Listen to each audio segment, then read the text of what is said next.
Good evening and welcome to Zion's Banner. I'm pretty pleased that you've made it here, and I'm excited that the room is already filling up. Now, if you'll be watching this later, we've got actual folks here. We get great questions, wonderful discussion, and if you view this later on and you want to go ahead and get notified about these broadcasts, hit the bell and become part of the conversation. We welcome you. So I am going to go ahead and get us started tonight as we look at the objection related to Deuteronomy 30, 11 through 15, 16. I put 14, but we can be right around there. I am thrilled that Jimmy's here, and she is actually teaching through Hebrews. So the women are getting a wonderful time. She does great outlines. Just absolutely wonderful outline. So let me add the PowerPoint to our stream. Shout out to Brother Brian, Chris. I don't know who else I've missed, but I'm excited for everyone here. A Goy for Jesus is here. Really, his name's Jeff, which I get a real kick out of. Nate2D2 is here, an awesome mod, and he's got his own station. And if Elizabeth ends up coming tomorrow, she's going to see a clip from somebody in Australia. So that's kind of exciting. Let me add this to the stream. So here we go. And when the time comes, I will add our detractor to our detractor's corner. I didn't say it. They did. So you're hearing from them. Leah is joining us. I think Leah is a perfect person to join us. And so she's giving her regards to you. Here is our detractor's corner. Now, this does not come from Tovia. There are a lot of Jewish polemicists out here. This is from Operation Judaism. One could jokingly say, make a Jewish joke that Judaism could use an operation about now. But that's just a little side humor. But they're a polemics group. Now, I'm going to put them on our screen and take this off and put our polemicists there because I want you to hear them. If righteousness could come through following the Torah, then Christ died in vain. As far as Paul is concerned, it is not possible to follow the law. Well, what do we know from the Torah? We know from the Torah that we can keep it. Deuteronomy chapter 30. Verse 11 through 14, it says, "Now what I'm commanding you today," this is Moses speaking, "is not too difficult for you or beyond your reach. No, the word is very near to you. It is in your mouth and in your heart that you may do it." It is absurd to think that God would give a Torah that was impossible or too difficult to follow. In many places, the Bible says that the Torah was given forever. It is therefore impossible to say that it has been replaced by a new law or testament. What does the Tanakh, the Jewish Bible, say about our obligation to keep the commandments? "So you shall keep his statutes and his commandments, which I am giving you today, that it may go well with you and with your children after you, that you may live long on the land which the Lord your God is giving you for all time." How long do we have to keep God's commandments? It's saying here basically forever. Deuteronomy 12:1. "These are the statutes and the judgments which you shall carefully observe in the land which the Lord, the God of your fathers, has given you to possess as long as you live on the earth." 2 Kings 17. "And the statutes and the ordinances and the law and the commandment which he wrote for you, you shall observe to do forever." Right? We would say to Paul, "Read my lips. What word don't you understand?" Okay, so they would say to Paul, "Read my lips." Well, I don't want to read my lips. I want to read my Bible. I want to read my Tanakh. So let's see if Deuteronomy presents an irrefutable problem for Paul's statements in Galatians. By the way, I had to give what my dissertation was on, Hebraic Neo-Galatianism, the law and the church, and they immediately heard the word Galatians. And so this is kind of ironic. This is the favorite beat-up section of your New Testament. The argument that many polemicists would say is that, essentially Jesus wasn't a bad person, but that Paul guy, his letters are just junk. By the way, there was a heretical group called the Ebionites that had a problem with Paul too. And so let's just take a little bit of time here. I want to get out of this slide. There we go. Let's talk about the verses being discussed. Because when you get an argument, you need to look at the verses that are being discussed to begin with and see how they fit in with the whole thing and their background. And so we're going to do some exegetical apologetics. Isn't that cool? And that's really a neat way for apologetics to be done. And so for this commandment, which I command you today, is not too mysterious for you, nor is it far off, nor is it in heaven, that you should say, who will ascend to heaven for us and bring it to us, or that you may hear it, and do it. Nor is it beyond the sea, that you should say, who will go over the sea and bring it to us, that we may hear it and do it. But the word is very near you, in your mouth and in your heart, that you may do it. See, I have set before you today life and death, life and good, and death and evil. Sorry, I've heard it the other way. And in that I command you today to love the Lord your God, walk in his ways, and keep his commandments and statutes and judgments, that you may live and multiply, and the Lord may bless you in the land which you are going to possess. Shout out to Samuel. Glad he's here. And Nashon. So let's look at this section and discuss what's going on here as I get my clicker over to the right place. This is the section in Paul's writings that they are responding to. I do not set aside the grace of God, for if righteousness came through the law, then Christ died in vain. Now, their contention is that Paul's statement here contradicts the Tanakh in several places, but we're going to focus on Deuteronomy 30 because that was the first one that was thrown at us. And the methodology is much the same. Now, there are some facts being ignored. Now, it's always good to look at what your detractor is ignoring. The first thing they're ignoring is righteousness never came by the law. Ever did righteousness come by the law. It's not like God changed his mind. It's not like we're saying God's changing his mind. The Torah itself and prophets teach a righteousness apart from the law being testified to in the law. So where do I get this idea? And he believed in the Lord, and it actually could be translated, he believed in the Lord, and he counted it to him for righteousness. Now, before any detractor can say, oh, yes, but faith is simply obeying the commandments, the context of this is God telling Abraham that he's going to have a son, and he believed in the Lord, the promise of the son, not the keeping of all sorts of ceremonies and rituals, and that faith in the promise was counted to him for righteousness. So here's a clear justification by faith verse in the Torah. So if the Torah could be kept and the keeping of the Torah was the thing that was being pointed to in terms of right relationship with God, we would not expect this verse, particularly as it pertains to our father Abraham and in the first book of the Bible. By the way, John Luther did not need to go any further than the first book of the Bible in order to get this doctrine. So I always say, I'm glad Luther, got it from where he got it. But really, if he was a good Old Testament scholar, he could have come by it a little quicker. Now, Habakkuk is a prophet. And in 2:4, behold, the proud, his soul is not in him, but the just shall live by faith. Now, before the detractor says this is a misinterpretation, the Talmud in Makot, and I'm remembering, I believe it's Makot 2, states very clearly that there's a discussion as to the number of commandments. And it says that, Malachi reduced them to 3. You shall do justice, you shall love mercy, and you shall walk humbly with your God. But Habakkuk reduced all the mitzvot to commandments to 1, the just shall live by faith.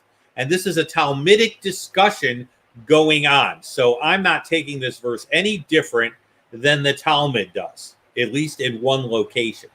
So that doesn't work. And that's a fact being ignored. The story of the Torah does not begin with the law at Sinai. It begins with faith with Abraham. Now, the other thing is, who can keep the law? Can each individual keep the law? Could the nation, through individuals falling short of keeping the law at different times, overall keep the law, like an overall average on a bunch of tests given in a classroom, and the average is passing, but there are individual students that are here and individual students that are there? Now, I like to use the choir or the performance illustration. I was in a choir a long time ago. I don't do singing, okay? I avoid it, but actually I was in the community choir when I was a much younger man and maybe could hold notes longer. And I remember that we all had to be in the choir. Now, the thing was, you could not take a breath. That's a double negative, so that's bad. You could not avoid taking a breath during the music that we sang. We did the Polidensian dances by Borodin, and we did Stabat Mater, and we did a ceremony of carols by Benjamin Britten. And you do not do Dvorak's Stabat Mater and Benjamin Britten's A Ceremony of Carols without taking a breath. Okay, I mean, unless you have lungs like an elephant. So what we were taught to do is controlled breathing, where we took breaths at certain times, but not everyone was taking a breath at the same time. So a good portion of the choir was singing at any particular moment in the song. So the song continued because the group as a whole continued to vocalize the song, but not every individual was singing all the time. Now, I'm not saying the nation of Israel even managed to keep the law. We'll get to that. But I'm saying that this discussion of keeping the law does not distinguish between the individual keeping the law and the nation as a whole responsibility for keeping the law. And while they're intertwined, it is possible that the nation might do something in the law that individuals in the nation would fail to do in the law, if you're catching my illustration. So we need to understand what is meant by keep, okay? While each individual or Jew or Israel was admonished to keep the law so that the choir would be able to carry the tune, this does not mean that God is assuming that each individual Israelite will end up keeping the law, not taking a breath from the law during the entire lifetime. And a little humor there. No, I've never been a cantor or a chazan, and you don't want me to be. That's an individual that sings the Jewish liturgy. That would be like taking the beautiful chanting of the Torah and putting it in a bucket. So no, that is not my forte.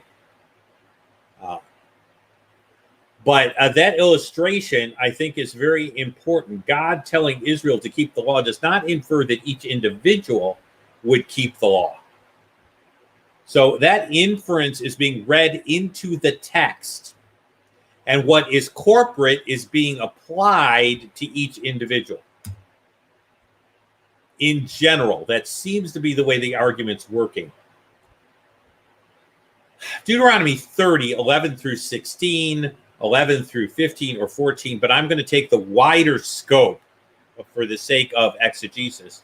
Our detractor wants you to think that Deuteronomy 11 through 16 is indicated that Moses is saying that the law can be accomplished through mere human effort. There are no spiritual resources that are available to the detractors to keep the law. It's pull yourself up by your bootstraps. Okay? Now, while the prayer book contains prayers for God to help, that's not the point. There are no resources available to them in the law, and we'll talk about why that is, for them to keep the law. Okay? The law itself doesn't necessarily give you the ability to keep the law. And that's why we're going to talk about this. Let's define our terms in terms of what's being said. because I could be possibly misquoted if unsaved Jewish people see this, which I would absolutely love. But, unless those links ended up on a site or got shared, I would not be able to make that happen. The argument is not whether the Torah can be obeyed in parts outwardly. I could do Hanukkah. Okay, we do Passover. I'm not arguing that we do it perfectly, but we do Passover. I'm familiar with Passover. We do Passover. I don't do pork and shellfish. I'm not doing the milk and meat thing. That's the rabbis. Okay. But are there parts outwardly that can be obeyed? Well, sure there are. Sure there are. You can do a ceremony. The argument is not whether Torah ceremonies can be completed by a human being. That isn't the argument. And by the way, that's not Paul's argument. Paul is not saying I never ever did Passover before I came to Jesus. He says quite the opposite. He says he's been zealous for the law. So when I say we can't keep the law, I want to be very clear what I mean by indicating what I don't mean. I don't mean that outward performance of aspects of the law is impossible. There are some outward parts of the law that a human being might do. Okay? Well, what does Paul mean when he's saying this? Now, here's what the detractors totally ignore. It's amazing. They read the verse, but they don't pay any attention to what he's saying. He didn't say if niceness could be accomplished. He's talking about being nice. Okay? He's not saying you can't be nice. He's saying if righteousness came through the law, if rightness with God came through the mere performance of the law, Paul is indicating because of human moral weakness, which, by the way, these guys are utterly ignoring. Okay? From sin or for sinfulness, the law cannot be practiced today consistently and perfectly. Now, understand what I'm saying here. To practice the law for righteousness' sake would mean that I'd have to practice it consistently and I'd have to practice it perfectly. Now, Jack's basically quoting Romans here, okay, which is another one of Paul's letters. But what I'm saying is that you would have to do it consistently and perfectly to bring any sort of right standing in terms of a holy God whose very nature is such that any departure from the law, any stopping of the singing of the tune, even for a split second, would be unacceptable. So they're equivocating a little bit, sort of, kind of here. They're saying keep the law, and Paul's talking about the law's ability to bring righteousness. But there are some good questions that are brought up in this broadcast, and I do want to get to them. Let's look at the verses themselves. Are they really telling us that we can keep the law? Let's look at the greater context here. Because the context, and someone mentioned being in Numbers. This is like absolutely perfect here. Deuteronomy is comprised of the last sermons or messages of Moses to prepare the children of Israel for entering the land and his passing away. Moses is going to die. He's not allowed to enter the land. By the way, because he disobeyed God, okay, prior to the law being given. I shouldn't say prior to the law being given. On an issue the law didn't directly address. It's more to the point. Although the law covers disobedience to God, it doesn't really cover what to do with stones. He was given individual directions for that because the law didn't have a thing about to strike a stone or not strike a stone. The children of Israel have been in the desert for 40 years because they did not obey God. Okay? Indicating that keeping the outward law does not guarantee that one has obeyed God anyway. But that's not even where our detractors are. They haven't gone there yet.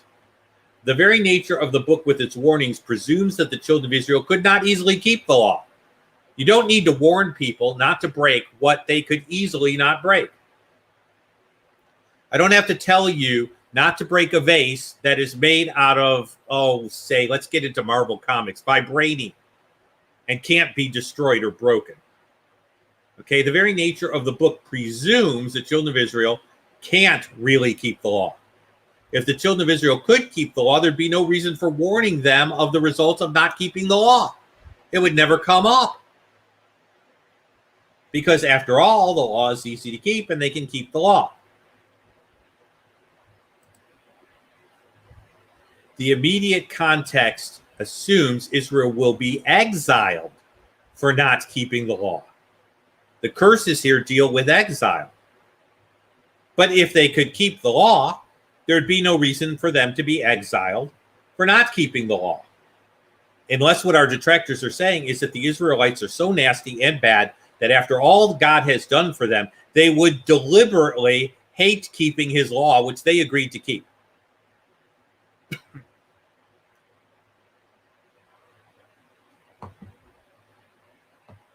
Wow, I got a deep question here. I'm going to continue, put that in my theological pipe and, on my, swirl that around for a few minutes. Okay? Because he's asking about the Greek term pistis and faith. And what I'd like to do is go back to my Septuagint in Genesis 15:6 to draw a correlation between the Greek term pistis and the Hebrew term. This is a great line. Commands don't imply ability. This is a good point. I didn't get there yet. Moral and physical inability are confused. That's a very legitimate apologetics point. What I want to do is get it exegetically. The immediate context doesn't support what they're thinking Exodus 30:11 through 16 is saying. Now, what a goy for Jesus is doing is he's making a very important philosophical point, which is equally valid, but not necessarily going at it the same way. So I could point out that philosophically there is a distinction between physical ability and moral ability. And they're confusing the two. And on a philosophical level, that is a great rejoinder. It's something I could get through sound reasoning, and I don't want to put it aside.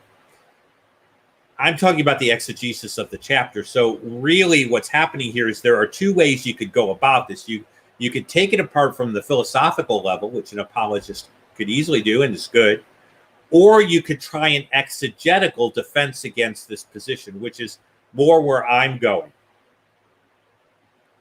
Both are legitimate ways of doing it, and you can use one to reinforce the other. You could do the exegesis I'm doing and then say, oh, by the way, there's even a philosophical reason, there's even a logical reason why you are engaging in a fallacy.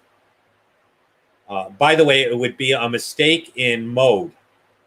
Moral ability would be one mode to discuss about whether the commandments would be one mode, and then discussing ability in terms of physical is another mode. And so what you're doing is you're creating an error in mode or in modal logic. You're applying something from one area, or you're discussing it in one way when you're answering a question about another way the same term is discussed. Shout out to Jonathan. Good to have you with us. And so that's the difference. They're two approaches, and they could be used in tandem. And by the way, that's very powerful to use a philosophical proof and an exegetical proof. So we don't have to pick, and we can actually buttress events. The context of the verse is in terms of the circumcision of the heart. Now watch this. 30:11 through 16. Now I know the verse numbers are not fun pun. I'll put it up there for humor because someone's got is having some real fun tonight, and I'm having fun with them. understand that even though the verse numbers are not given, the flow of the text is. So if a verse appears before another verse, the number wouldn't be there, but that verse positionally in the text would still be before the other verse. You see what I'm saying? That the position of the verses would remain the same, the numbers wouldn't be there. And so before 30:11 through 16, we have this verse. Now, this is after exile for not believing God, an eventual thing that will happen that you'd have to go to Romans 12 for. Okay? And so what I want you to see is that the Lord will circumcise your hearts after you're exiled for disobedience and the heart of your descendants. Now, that's a spiritual work that God does. To love the Lord, your God, and to keep your heart and with all your soul that you may live. So the context, okay, is that you don't even talk about the law being available or able to be kept until after you discuss a spiritual work that God needs to do so that you will love God the way you should, and do what he desires. So the flow of the text of Torah is being ignored here completely. Now, if you want to understand the cool thing, regeneration or circumcision of the heart is only received through the acceptance of Messiah. So you can be a really good Orthodox Jew like my grandfather, but you don't have the spiritual goods to accomplish the level and quality of obedience that a holy God must demand. Because you don't have the spiritual goods. So what would I say to somebody who's trying to obey God in their own strength? I would say, hey, look, what you're trying to do is admirable. God knows it's admirable. God wants people to obey him, and he understands that you are trying to. But you don't have the spiritual goods to be able to accomplish the task according to Deuteronomy 30. This is why John says you must be born again. Okay? And so the stream of thought in the passage presumes a spiritual provision that enables the obedience that is being claimed without that provision. And prove to me you have the circumcision of the heart apart from Messiah. Go to the passages where the circumcision of the heart is discussed in Ezekiel and Jeremiah and tell me that you can separate those things and you can get them through saying a prayer or doing a ceremony, because you won't find that those things will provide that. But let's even look at how Jewish sources go ahead and do this. Now, I'm going to bring this to full screen because it's only fair that you get to see the Jewish sources. Now, I couldn't make them bigger. One of my biggest problems is trying to get Jewish sources on a slide. And I can do 2 slides, but I don't know. I just don't like to do part A and B. It's just me. This is a famous Jewish commentator. Now, listen to the way he understands this verse, because this is a Jewish source. This isn't some, follower of Jesus saying this. This is a Jewish source. Now, Michael Brown quoted him. I don't have him in my library. He's a slightly later Jewish source. I have limited access to some of the Jewish commentaries. What I'd love to do someday is continue to upgrade Logos, but even some of those things are not even in electronics.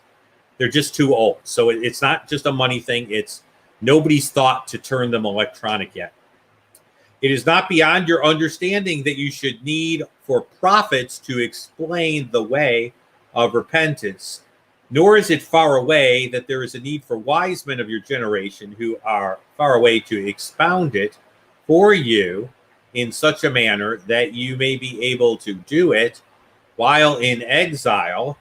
And this explains the saying, it is not in heaven. There is no aspect of repentance which necessitates the amplification, literally telling, of a prophet. Neither is it beyond the sea, where you have no need of wise men who are far away to expound it in such a manner that it is possible for you to do it in exile. Hence, it is not difficult for you to perform as sometimes occurs with a commandment that needs interpretation of wise men of the generation to clarify doubts which arise regarding its observance, or certain mitzvot which cannot possibly be fulfilled in exile, in your mouth and in your heart, that you may do it to recognize your sin. Notice this, to recognize the sin in your heart that you've sinned against the Lord, the Blessed One, and to regret it and confess it by the words of your mouth. Now, this is a Jewish commentator. First of all, he places the verse in the context of repentance, not in the context of performance, which means you're repenting of not doing it, or not doing it the way it should be done, which is not keeping the law. Second of all, he says that this verse is about clarification or interpretation and understanding the commandments, not that it's about perfect performance of the commandments. So somebody needs to read their Jewish commentaries a little better, because that's not even what the verse is saying. The point of this verse, in contrast to rabbinical Judaism, is that the Torah is understandable, not that human beings have the power to do it themselves to keep it. So the verse is not even about that. Wow.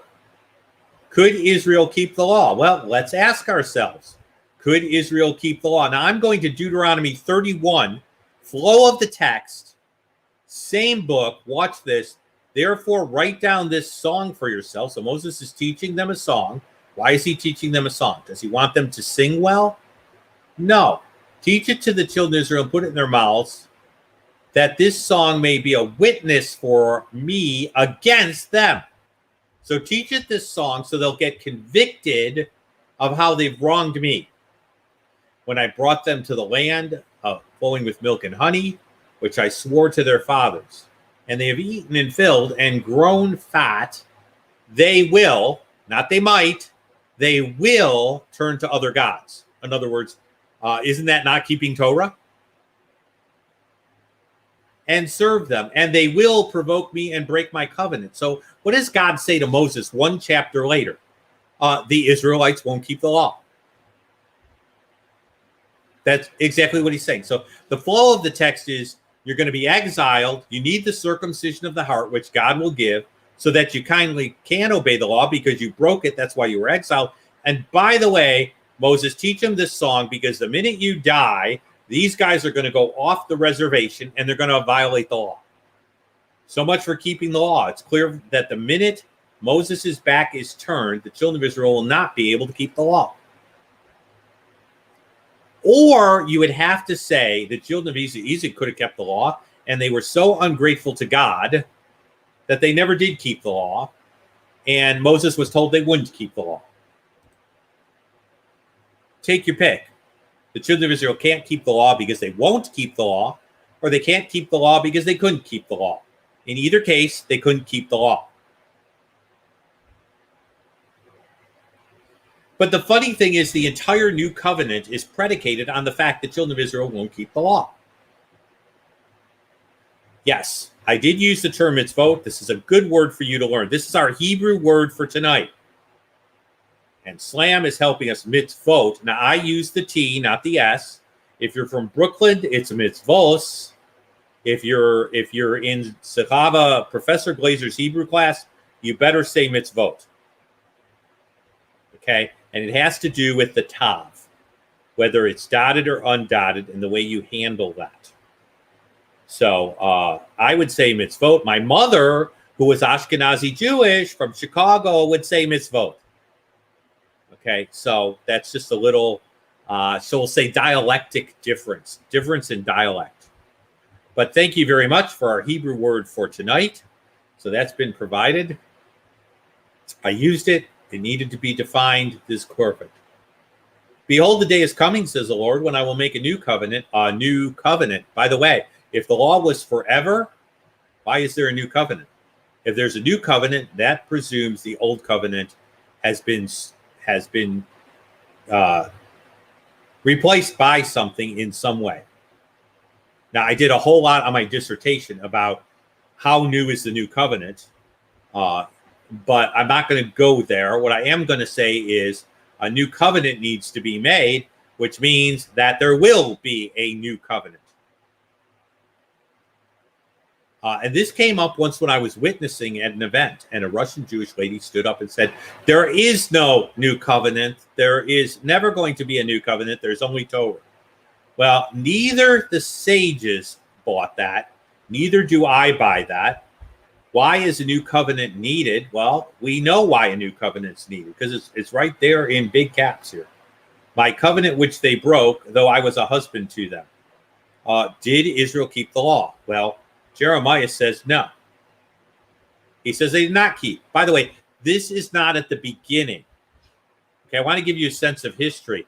This is the Babylonian captivity. Now, a great deal of time has occurred between Moses and the Babylonian captivity. The Babylonian captivity is on the other side of David.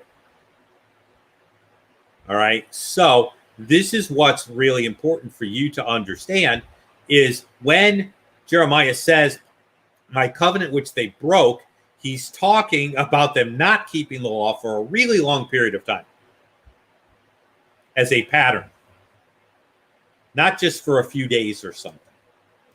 And so I want to make that clear. The other funny thing is the reason they could keep the law is because God gave a provision for the fact they couldn't keep the law. In other words, he gave a reset mechanism knowing they couldn't keep the law and built it into the law so that they could do that. Now, there is no way that Jews today can even partake of this provision. This provision is absolutely unusable by any Jewish person today. Okay, now this is why some Orthodox Jews swing a chicken, but swinging a chicken around your head just gets you some disgusting chicken blood and a very mixed up dead chicken. I mean, what else can I say? It doesn't get you anywhere. The fact is the sacrificial system was set up as an intricate system when Israel broke the law, which is proof they couldn't keep the law, because you wouldn't need a provision for when you broke the law if you could keep the law. No, the expectation was that the Israelites would not keep the law sufficiently, perfectly, or to a great degree. So my question is, why do you think Israel could keep the law if God set up a system to deal with the fact that they were going to go ahead and sin and not keep the law? And if you say to me the sacrificial system is part of the law so they could keep the law, I'd say, yeah, but you have no sacrificial system, and you have not had a sacrificial system since 70 AD, so you've not been able to keep the law. Now, Rachel is a very good question, and it's a question the woman in the video asked. And it's really a question I want to deal with because it's such a good question. Why would God give a law we can't keep? And the Jewish lady says, God would never do this. God would never give a law that we can't keep. He just would never do this. And so Rachel picked up on that, and I think it's a brilliant sort of question. So let me go into some reasons that God might give a law we can't keep. Because I think there are some things that are being missed here that are really cool and might give you some insight too, okay? And she ignores some of these reasons, because if she wasn't ignoring them, she wouldn't make that statement. God might give a law that people cannot keep in order to teach them about himself and them. The law is supposed to be instruction. What if God simply wanted to teach them about his very nature? And he gave them a law that they should follow because it was going to continue to bring his very nature before their eyes. And what if he wanted to teach them what they were like while he was teaching them what he was like, and the law continued to reveal to them their hearts as well as God's nature? That's one reason that God could give a law that they didn't keep, because it was a pedagogic, that's a fancy word, a teaching instrument. Now, if you don't know, Galatians talks about this by using the term pedagogos. The law was a tutor to bring us to Christ. That's actually the word pedagogos, child leader, and it was somebody that instructed and was responsible for the moral behavior of the child. But that's a reason God could give a law. There is a reason. It's not unreasonable. Well, let's look at another reason. God might give a law to people they can't keep so they would realize their dependence upon him. maybe, and I think this is a good argument, I think this is another reason for the law. God is not interested so much in our performance as our dependence. We are creatures, and we need to know we're creatures. In fact, the biggest problem man has is he thinks he's not a creature. He thinks he's the maker. He's the authority, but he's a creature. And maybe God, wanting men to trust him, rely on him, he would give a law that they can't keep.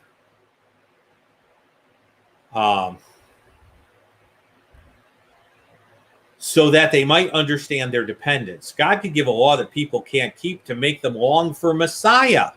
I want release. Who will deliver me from this body of death, Paul says. Maybe to make them look for the coming one. Their inability to keep the law made them continually long for something better, which was promised. So there are at least three good reasons why God could give a law that people can't keep. That would be good reasons for it. Now, given my dissertation, I have to comment on this. And then I'm going to go to Jonathan, because that's right where my dissertation was. So thank you, Jonathan, for raising a good reason we need to use the law when evangelizing. Be careful about that. I would default to God's moral law, or actually what I would default to is human weakness. And I've often asked people, do you know something good to do? And they'll say, yeah. I said, can you picture it in your mind? They'll say, yeah. I'll say, did you do it? They'll say, no. I say, well, whoever knows what good to do, it does not do it. It is sin to him. So you've just proven that you're a sinner, not by what you did, but what you didn't do. So I won't even convict you about what you did. Let me convict you about what you failed to do. Because it's enough that you failed to do the good for you to be bad. And so sometimes a sin of omission is better at getting under their defenses than a sin of commission. Because it's easier to say we don't do certain things that are wrong. But what happens when we didn't do something that was right? And most of us can think of something we knew that was a good thing to do, and we just didn't do it. So I'm very careful about the law. The law was given to Israel. There's a moral law of God, but I don't necessarily like to try and do a sin list. I think it's too easy for people to justify, ignore, or get their hackles up. And I want to slip the gospel in, past the defenses if I can, so that they actually have to consider it for a few seconds before they realize what they're thinking. I love this comment. Hebrew roots would ask the same question. Yes, they would. And they're missing things too. Okay. And so that's part of my dissertation. So, yeah, they need to understand. The law was not a tool to give them position or right relationship. That is not the purpose of the law. There are purposes for the law, but the Hebrew roots folks, and I call them Hebraic Neo-Galatianists. I coined the term in my dissertation. So that's Jeff Cran is now part of the academia and the intelligentsia in the field, because going back to the Hebrew background of our faith isn't a problem, but assuming that the law has any sort of sanctifying value or a way of guaranteeing God's personal blessing is a real problem. So thank you, Samuel. No, Jonathan, sorry. I looked down for a split second. Thank you, Jonathan, for that comment. I really appreciate it. Like the creature thing. Good. And Jimmy's been commenting, and I love that.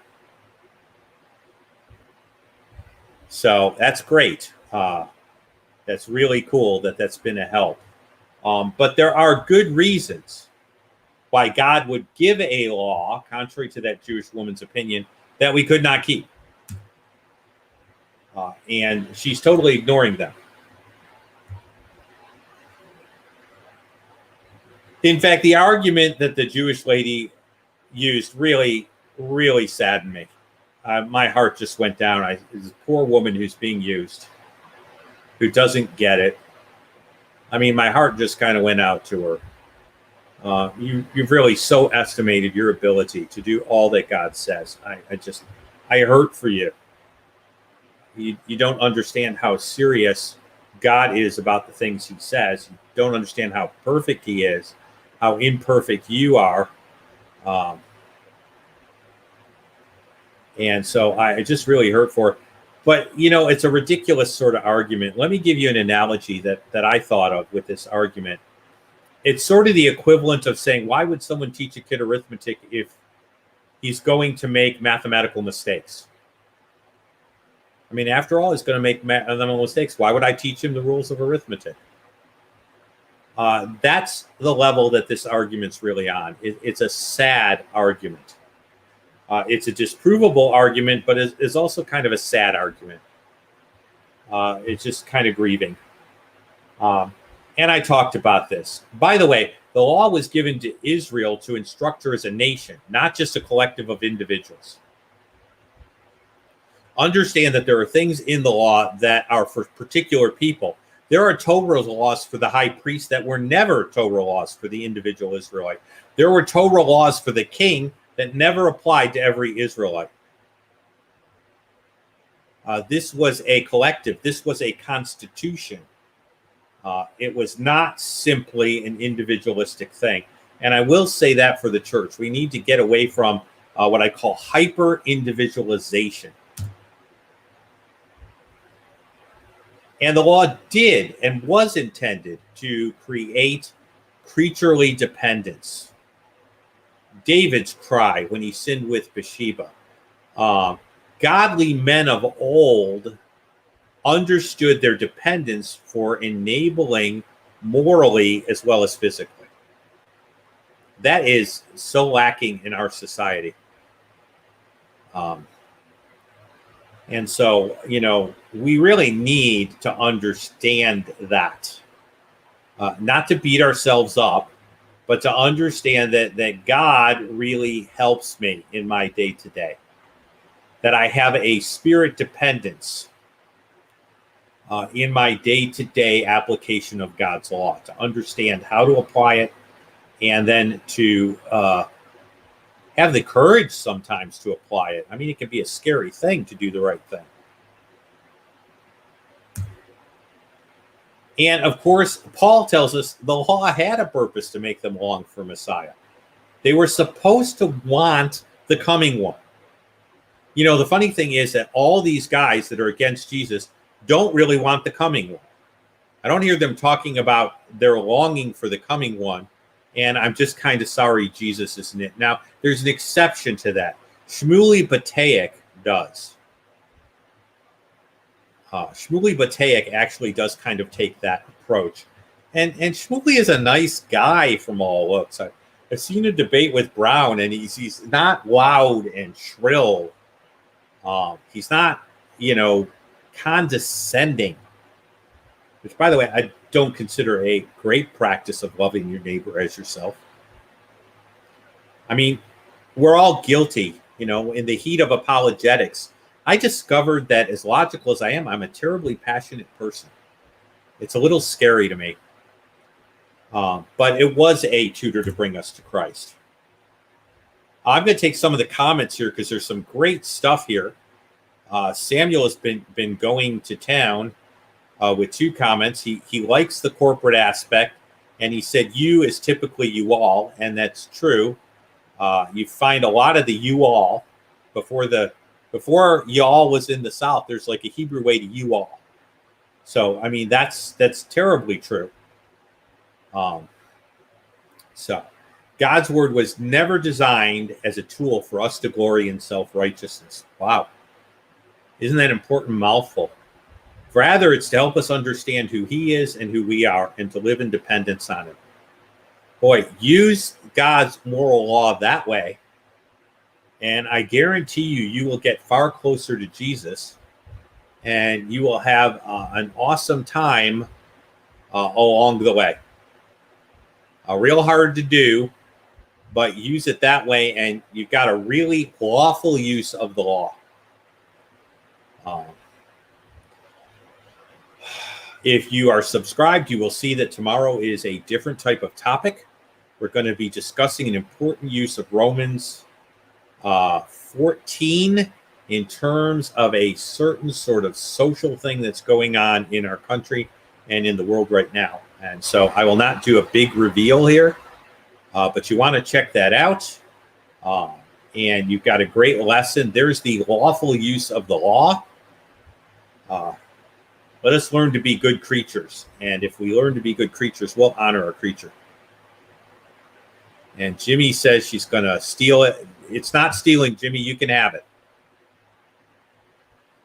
And you're very good about telling them when you have sources. So, yeah, steal it. They knew who I am. And, you can say you were on the program. That might be cool. Or you got it from somewhere, and that's great. I'm going to get ready to get off, but my throat is getting a little dry. Hey, thanks to everybody who prayed. I had the rest of the cleaning done. There's still dental work. I have the crayon teeth, which are really strong, and the crayon gums, which are really not so great. So future dental work, but I got everything back. So it's great. And I look forward to being with you guys tomorrow. Thanks for the folks that tuned in that I haven't seen for a while. Like Samuel and like Jonathan, and of course Jimmy, and those are folks that I don't get to see regularly. Thank you, Slam RN, for our Hebrew word of the night. So you gave me a great Nate 2D2. Check out Nate's station. He goes over movies. He does great worldview stuff. But don't just go to a movie. Tune in to Nate and find out about the worldview, because he was doing that. Hope he's still doing that.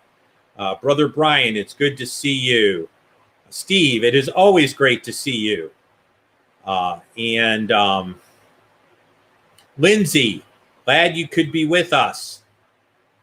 And so I'm going to wrap us up a little less than 5 minutes away, put the Arab Tov, run to the station. By the way, thank you, Nate.